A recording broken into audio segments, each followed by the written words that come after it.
Pai do Senhor, irmãos, bom dia. Nesta manhã eu quero falar um pouco sobre a mulher de Ló. É uma mulher que não tem o nome relatado na Bíblia, mas que Jesus, lá em Lucas 17:32, pediu para que nós não esquecêssemos dela. Lembrem-se, pois, da mulher de Ló. Foi uma mulher que teve uma narrativa muito pequena sobre ela, mas que tomou decisões que fez com que ela perdesse tudo que ela tinha. Eu fiquei me perguntando sobre o que eu iria falar, né? Quando o pastor falou comigo para ministrar de manhã. E eu ouvi uma ministração e estudei e essa palavra ficou martelando no meu coração e foi confirmada com o passar dos dias, de acordo com o que o pastor também falou para nós aqui. Peço que os irmãos abram as Bíblias em Gênesis 13, do verso 10 ao verso 13, que diz: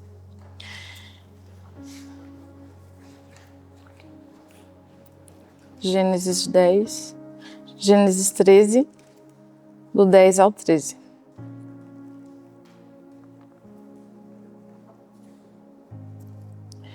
E levantou Ló os seus olhos e viu toda a campina do Jordão, que era toda bem regada, antes do Senhor ter destruído Sodoma e Gomorra, e era como o jardim do Senhor, como a terra do Egito que entra em Zoar. Então Ló escolheu para si toda a campina do Jordão. E partiu Ló para o oriente, e apartando-se um do outro, habitou Abraão na terra de Canaã, e Ló habitou nas cidades da campina, e armou as suas tendas até Sodoma. Eram maus os varões de Sodoma, e grandes pecadores contra o Senhor. O primeiro ponto que eu quero destacar desse texto é a grande má decisão que Ló fez, né?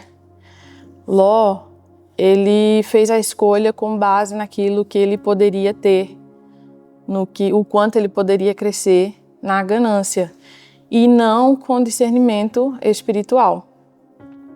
Ele não pediu orientação sobre qual era a vontade de Deus para a vida dele, ele só pensou em si.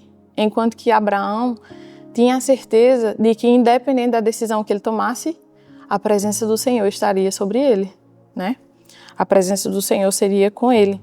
E naquele momento era a garantia que ele tinha e era tudo que ele precisava, era tudo que Abraão precisava. Mas Ló não, ele olhou com os olhos da carne e não com discernimento espiritual. E não segundo a vontade, né, que o Senhor tinha para a vida dele. No texto nós não vemos relato, né, de Jó ter perguntado, Senhor, qual é a tua vontade? Qual o caminho que eu devo seguir?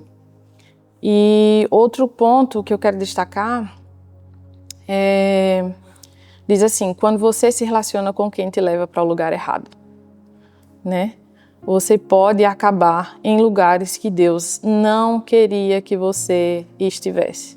E isso não serve somente para o relacionamento conjugal, em que a esposa de Ló, né, acompanhou o marido, também sem questionar, né? A Bíblia não relata sobre ela questionar alguma coisa ou questionar o seu marido se ele tinha uma orientação da parte de Deus para tomar essa decisão.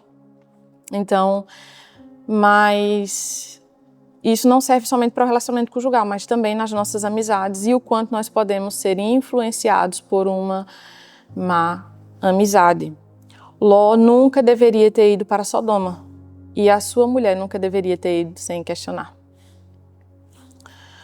E é tão perigoso ouvirmos pessoas que não têm discernimento, porque às vezes a pessoa fala tão bonito, né?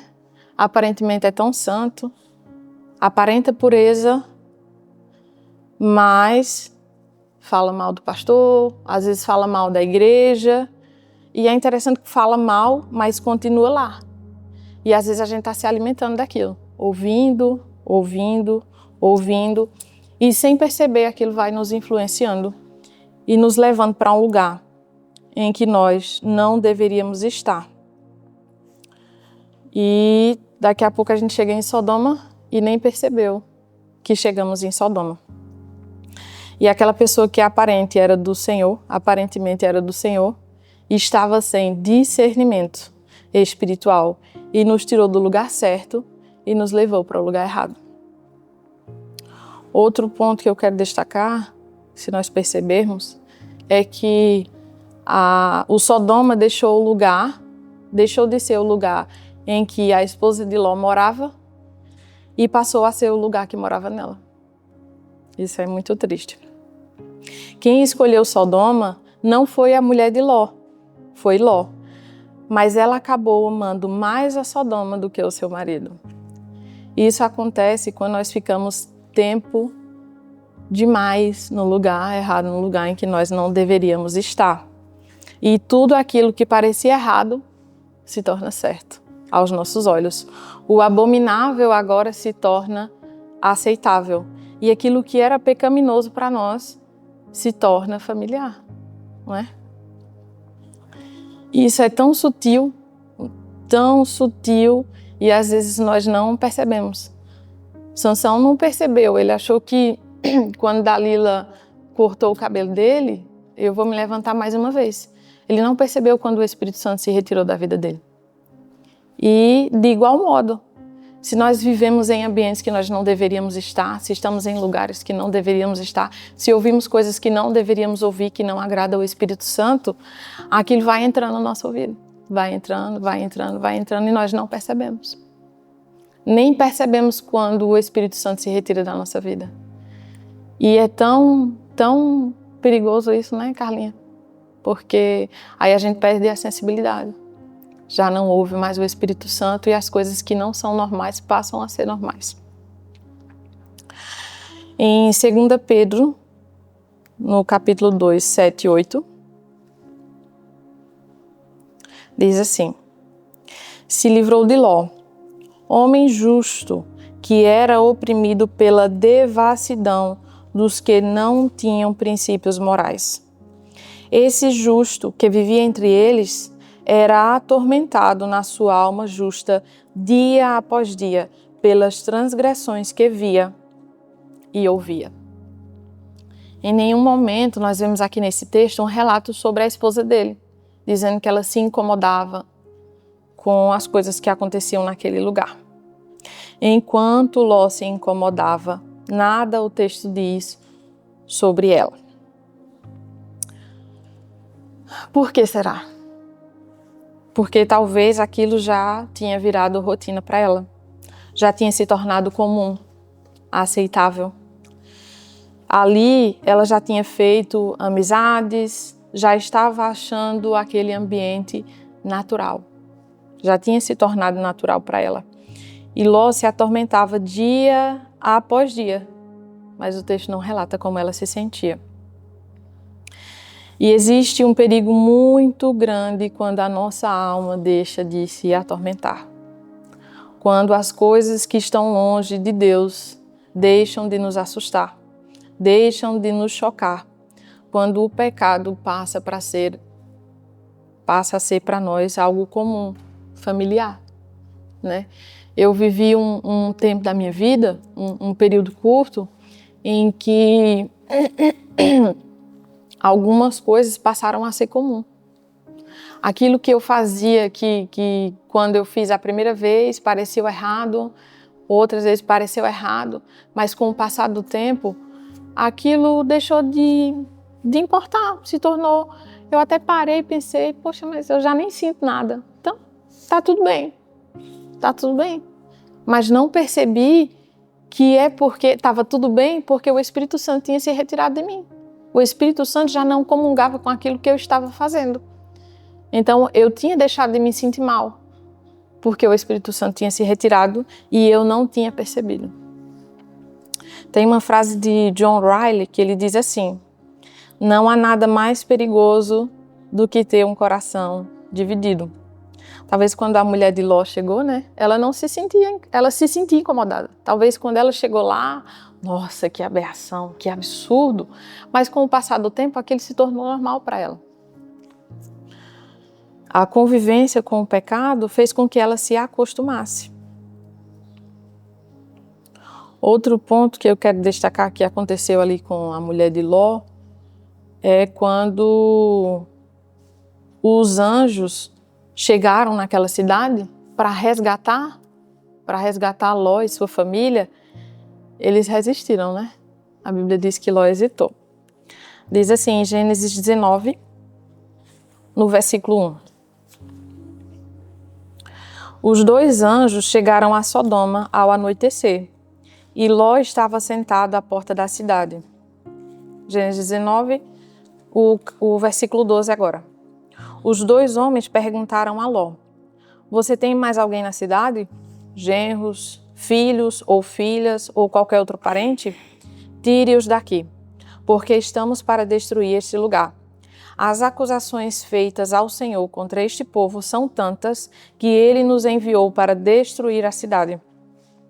Ao raiar do dia, os anjos insistiram com Ló, dizendo: depressa, leve daqui a sua mulher e as suas 2 filhas, ou vocês também serão exterminados quando a cidade for castigada. Como ele hesitava, os homens agarraram a Ló, a sua mulher e as suas filhas pela mão, tirando-os dali, e os deixaram fora da cidade, porque o Senhor teve misericórdia deles. Assim que os tiraram da cidade, um deles disse a Ló: fuja por amor à sua vida, não olhe para trás, nem pare em lugar nenhum da planície. Fuja para as montanhas, ou você será exterminado. Ló hesitou. E o hesitar significa demorar para decidir ou agir por causa da dúvida, da incerteza ou da indecisão. Também tem como sinônimos vacilar, titubear, oscilar, ficar em dúvida ou estar dividido. Ló sabia que era pecado, que Sodoma estava em pecado, sabia que Sodoma era perversa, mas quando você fica muito tempo no lugar errado, mesmo sabendo que é errado, você cria raízes emocionais. Mesmo sabendo que aquele lugar não era reto, mesmo sabendo que aquele lugar não era íntegro, Jó fez casa naquele lugar e fez negócios naquele lugar. E aí a gente pensa, nossa, mas como é que Ló fez isso? Como é que Ló foi capaz de fazer isso? Mas nós também fazemos, sem perceber. Por vezes nós estamos no lugar errado e temos dificuldade para sair porque criamos raízes emocionais. E insistimos em ficar no lugar errado, como fez Ló e a sua esposa. Foi fácil entrar, né? Foi fácil entrar, mas foi difícil sair. Muitas pessoas estão vivas fisicamente, mas espiritualmente porque continuam olhando para o passado, para mágoas do passado, para pecados antigos, para pessoas, para traumas, para aquilo que Deus já mandou deixar, mas continuamos resistindo à voz do Senhor. Essa palavra falou muito forte ao meu coração durante toda a semana passada. Foi difícil para a mulher de Ló porque o seu coração estava mais enraizado naquela cidade do que na sua salvação. Ressaltando aqui o versículo 16, que diz assim, como Ló hesitava, os homens agarraram a Ló, sua mulher e suas 2 filhas pela mão, tiraram-nos dali e os deixaram fora da cidade, porque o Senhor teve misericórdia deles. Uma outra frase de John Riley diz assim: há pessoas que são salvas, mas amarradas, livres da condenação, mas presas pelo afeto ao mundo. Essas são as mais miseráveis de todas, porque vivem em constante conflito interno entre a graça que as salvou e o amor que ainda sentem pelo pecado. Que o Senhor tenha misericórdia de nós nessa manhã. Como está o nosso coração? Nós não podemos ter um coração dividido, porque o fim de quem tem um coração dividido é a morte. Deus não aceita que nós o amemos e ainda assim flertemos com o pecado. E devemos ter muito cuidado com quem a gente anda. E cuidado quando Deus quiser nos resgatar e nós quisermos desistir. Coisa boa é ouvir a repreensão do Senhor. Coisa boa é quem tem um coração ensinável, porque todos nós pecamos e estamos sujeitos a pecar. Mas a diferença é quem tem um coração quebrantado para reconhecer e mudar. E um exemplo disso é Davi, né? Davi pecou, mas Davi não se conformava com o pecado. Davi se quebrantava, Davi se humilhava na presença do Senhor. E esse é o segredo, porque todos nós estamos sujeitos. Talvez a gente olhe e diga, se fosse eu, não faria isso. Mas nós pecamos, e muitas vezes sem perceber, mas pecamos. E todos os dias Deus tem que nos resgatar de nós, nos resgatar da nossa falta de fome por Deus, de acordar e desejar outras coisas que não sejam o Senhor. Nos resgatar de amarmos mais as coisas do mundo do que as coisas de Deus.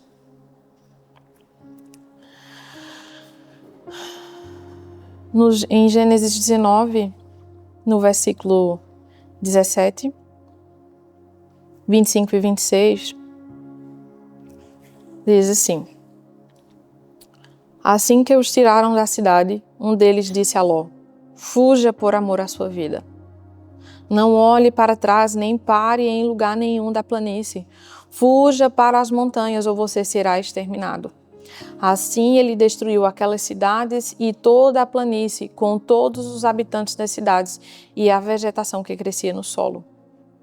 E a mulher de Ló, porém, olhou para trás e se transformou em uma coluna de sal. A ordem dos anjos foi clara, né? Não foi um pedido, foi uma ordem. Fuja, fuja, não olhe para trás, não pare.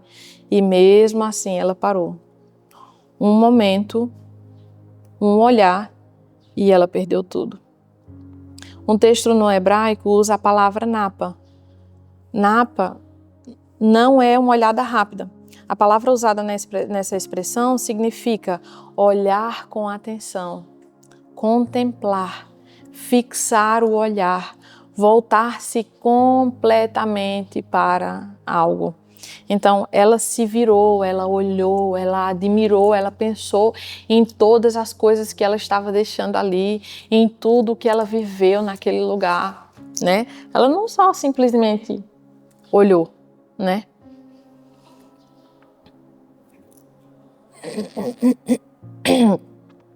E quando nós olhamos para trás, corremos o risco, né, Carlinhos, de perder tudo. Uma outra frase de Andrew Bonar diz assim: a esposa de Ló não pecou porque duvidou de Deus. Ela pecou porque amou mais a Sodoma do que a sua própria salvação. E o amor dividido sempre é fatal. Né? Ela não duvidou de Deus, do que Deus poderia fazer. Ela só amou aquele lugar.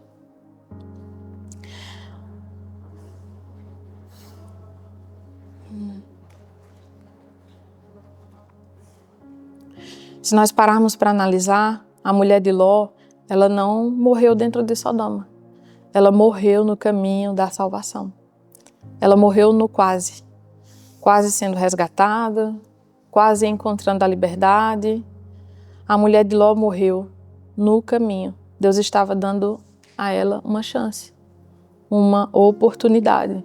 Ela deu os primeiros passos em direção à salvação, mas ela escolheu olhar para trás e se perdeu. Deus não apenas salva, Ele também dá instruções. E a obediência, a nossa obediência, faz parte da salvação. O nosso legado, um outro ponto que eu quero destacar, o nosso legado é uma grande advertência.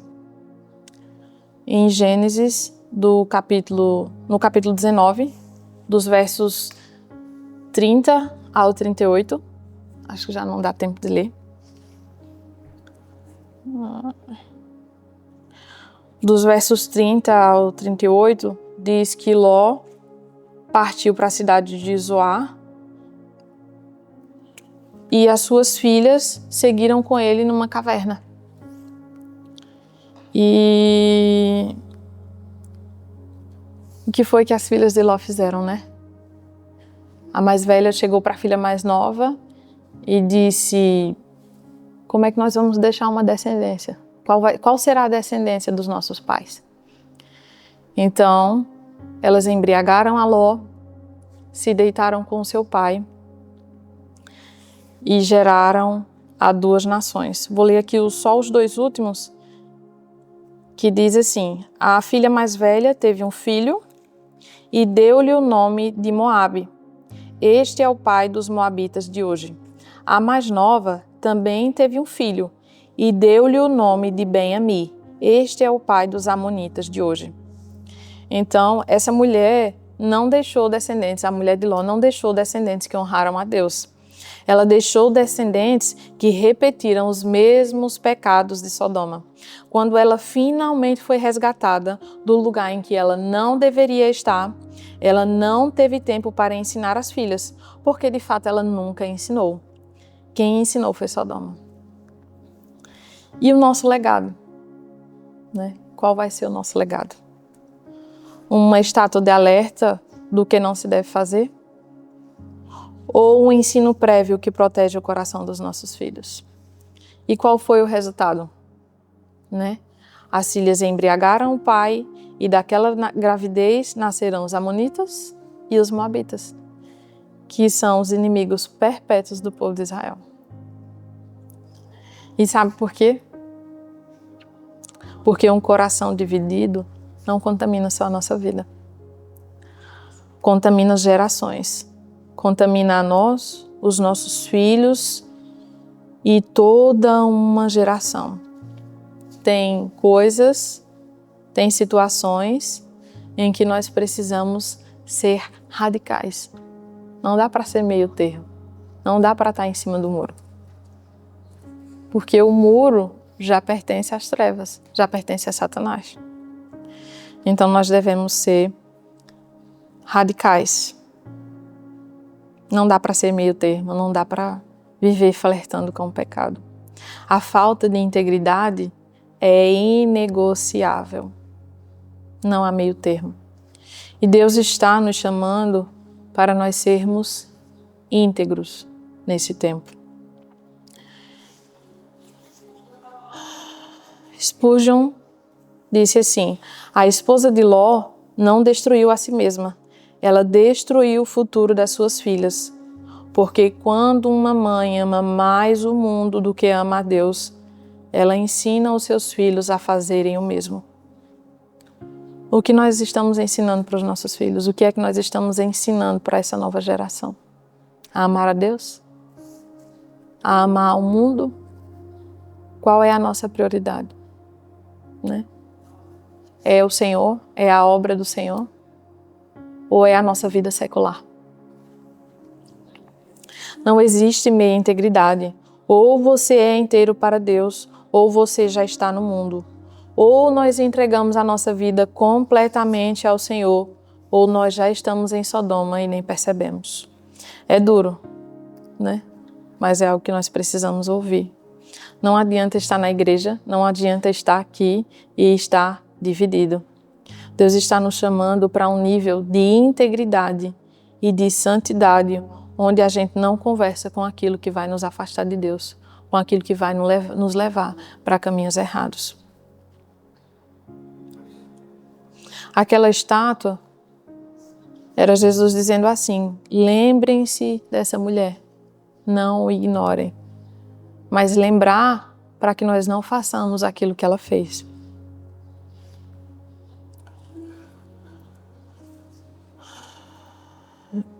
A palavra integridade vem do latim integritas, que significa inteireza, totalidade, pureza, retidão, incorruptibilidade.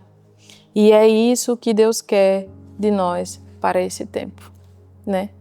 A Bíblia diz que Ele procura os verdadeiros adoradores.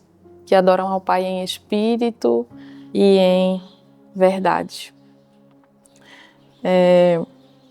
Quando eu estava finalizando o estudo, eu ouvi uma canção que chamou minha atenção e que eu queria compartilhar com vocês aqui um pouquinho a letra. Só vou ler, não vou cantar não. Que isso, crente? Diz assim, vou pular diz assim, vou falar. Quem foi muito perdoado deveria saber o valor de ser amado. Mas, por outro lado, o bem que eu quero fazer, de fato, eu não faço. E dependendo do pecado, eu nem me sinto incomodado. É muito forte essa canção. Então eu esbarro na tua palavra e sou confrontado. Não adianta fingir que está tudo bem. Se de ti eu recebi perdão, mas eu não consigo perdoar ninguém. A outra face eu não dei, só o meu ego eu escutei. Até amei os meus amigos, mas os meus inimigos eu odiei. Na minha hipocrisia, eu me achei melhor que o outro, sem perceber que a trave que estava no meu olho, né, era maior do que aquilo que estava no meu irmão. Em pele de ovelha, agindo como um lobo, me esqueci do reino, juntando os meus tesouros. É muito forte essa canção. Então, que o Senhor tenha misericórdia de nós nessa manhã. Né? Que nós possamos olhar para dentro de nós. Que nós possamos vigiar com quem nós estamos andando, a quem nós estamos ouvindo. E que o Senhor tenha misericórdia de nós e nos resgate todos os dias, né? De lugares em que nós não deveríamos estar. E que o Senhor também nos livre de hesitar, né? Que o Senhor tenha misericórdia de nós, nos dê sensibilidade para ouvir a voz do Espírito Santo. É algo que eu tenho pedido muito ao Senhor nos últimos dias. Senhor, nos dá sensibilidade para ouvir a Tua voz. Sensibilidade, mas também um coração obediente, né? Porque se a gente ouvir, mas não obedecer, mas não fizer aquilo que o Senhor está nos dizendo para fazer, vai adiantar? Não vai adiantar. Então é sensibilidade para ouvir e um coração obediente para obedecer à voz do Senhor. Amém? Senhor, nós te agradecemos por estarmos aqui nesta manhã mais uma vez. Jesus, nós te pedimos que o Senhor tenha misericórdia de nós, Pai. Tenha misericórdia do nosso coração que é enganoso, do coração, Jesus, que por vezes quer se conformar com as coisas desse mundo. Senhor, mas tenha misericórdia de nós. Não nos deixe conformar com as coisas deste mundo. Não nos deixe, Senhor, ter um coração dividido, Jesus. Tenha misericórdia de nós. Senhor, venha nos resgatar de nós mesmos todos os dias, Senhor. Pois sem Ti nós não somos nada. Sem Ti nós não chegamos a lugar algum. Jesus, nós necessitamos, nós carecemos do Senhor. Jesus, nos perdoa por todas as vezes em que nós colocamos os nossos desejos acima de tudo, acima do Senhor. Por todas as vezes que nós priorizamos a nossa vida, os nossos afazeres, até mesmo nós só priorizamos a nós e nos esquecemos do Senhor. Misericórdia, Senhor, de nós. Misericórdia, Jesus, das nossas vidas. Resgata-nos, Senhor. Livre-nos de ter um coração dividido. Livre-nos de olhar para trás, de cochear os dois pensamentos, de estar em cima do muro.